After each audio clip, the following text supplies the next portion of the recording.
Hello, my name is Lolly, and I'm going to be talking to you about plastic in the deep sea, and this is going to be part two of the topic about plastic in the ocean. So I based my findings on the article Deep Sea Debris in the Central and Western Pacific Ocean, and these are the respected authors through which I based off my information. And diving into their study, they focused on how deep sea debris had been distributed in the central and western Pacific Ocean and certain types of marine protected areas. And they also looked at the type of debris that interacts with the environment itself. They also looked into the density of certain debris, how it was correlated and how deep it was located in the ocean, how it accumulates in certain geological features, and how far it traveled in certain populated areas. And the reason I chose this article was because it gives you a clearer image to the extent of how the abundance of certain types of debris, such as plastic or metal, can cause drastic consequences to the surrounding wildlife, as depicted in the image to your left. So wanted to quickly go over methodology. So the researchers used 12 remotely operated vehicles aboard NOAA ships, and the ships contained HD video laser cameras that were able to capture a wide shot of the sea floor, and it was able to capture different types of anomalies in those shots. There was a total of 188 dive expeditions that analyzed the amount of debris that was discovered in the sea floor, and that ranged from 233 meters to 6,000 meters. And this is an image of what one of those ROV cameras would have looked like. Diving into the data and results. So after collecting extensive amount of both video and images, the researchers categorized the different types of debris that they observed. There was light debris and heavy debris. Light debris was mainly consisting of plastics, and then heavy debris was mostly material like metal.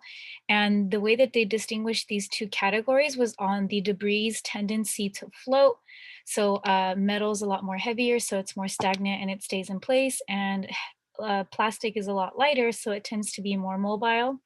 And they further categorize the plastic section into single-use products. So um, that kind of entails, as the image depicts, straws, bottle caps, cups in plastic, food wrappers, and just different abundance of types of plastic items that are usually used once. So where was the debris found? So researchers found that the highest quantity of debris was within the central and western Pacific Ocean, but the strongest concentration of deep sea debris was found within the United States and United States territories, which accounted for 28.5 of the total debris that was observed.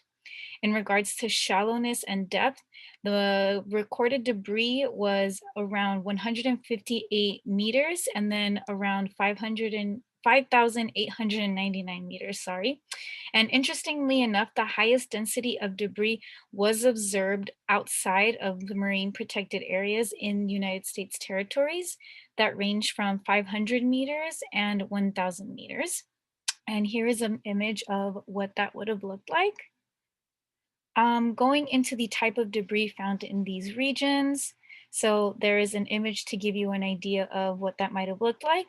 So researchers found that 80% of the debris consisted mainly of metal, fishing gear, plastic, glass, rubber, other types of plastic, and other substances as well. Interestingly enough, the highest amount of plastic debris was observed off the shore of islands and atolls. And atolls are ring-shaped islands formed of coral. And in addition to that, fishing gear and certain plastics and other metal debris was concentrated within those marine protected areas as well. And the data demonstrated that heavy and light debris was located near settlements. However, light debris was very unevenly distributed in comparison to heavy debris, which was distributed in concentrated areas, again, correlating to their tendency to float. In regards to the impact on the environment, researchers found that 39.13% of the debris directly affected marine life.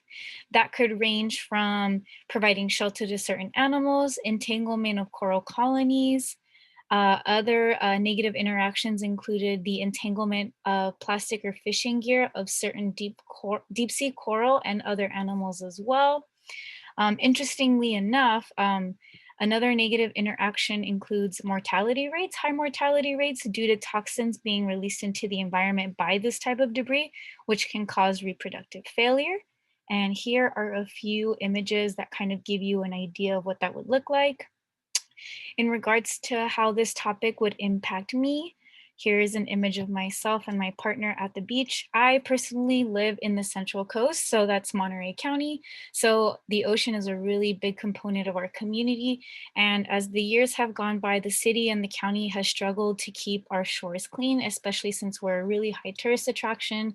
So there's been a lot of local and state initiatives that have been put in place to create more stricter policies on garbage, of also the types of debris that could be found on the shore. So um, it's pretty tough to create policy that's very stringent and that people will actually, follow.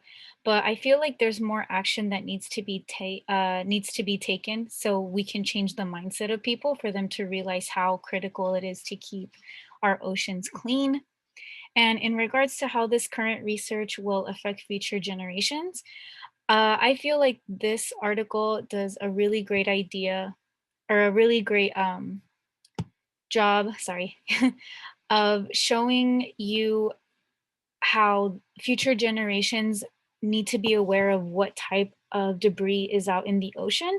And I feel by knowing that information, we would be able to identify, what sources of debris we need to minimize production wise, and then possibly creating legislation both at the federal, state, and local level as to how that type of debris should be reduced and how we can start implementing more biodegradable products into our society as well so we can minimize the ecological footprint we have. And that's about it. And here are my references for part 2 of the presentation. Thank you.